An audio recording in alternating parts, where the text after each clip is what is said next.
Join us now for Education Matters, a weekly look at the real people and real stories in education across North Carolina. Welcome to Education Matters, presented by the Public School Forum of North Carolina. I'm Keith Poston. The school year may be nearing an end, but education policy making is heating up in Raleigh. For the second year in a row, thousands of teachers marched and rallied outside the General Assembly. At the very same time, House lawmakers were passing their proposed state budget for the next 2 years that includes many key education provisions. This week, we're going to recap that teacher rally with interviews from the march, and then we discuss the House budget with two leading education policy experts on what's in, what's out, and what's next. Before we tackle our main topics, we open with our EdLines, our quick scan of education headlines across North Carolina and the U.S. Virtual pre-K could be coming to North Carolina. The House budget would create a virtual or early learning pilot program using a platform known as Upstart.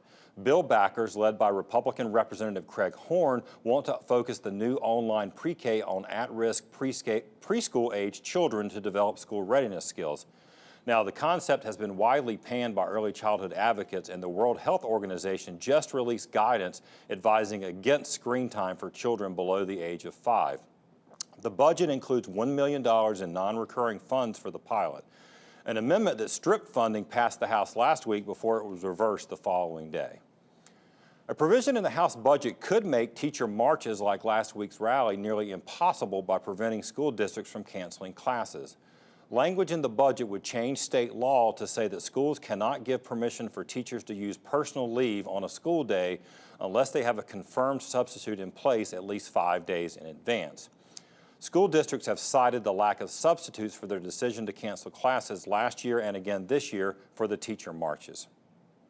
Finally, some low-performing, high-poverty North Carolina public schools could be required to be taken over by the state and turned over to a third party to run, including for-profit charter operators. The House passed a bill changing how schools are selected for the Innovative School District, a controversial program allowing the takeover of low-performing schools. The bill would require the lowest performing school in the state to be added to the program annually. Remember, you can always go to our website at ncforum.org, click on Education Matters, and you can read more about each of these EdLines as well as other topics we cover each week.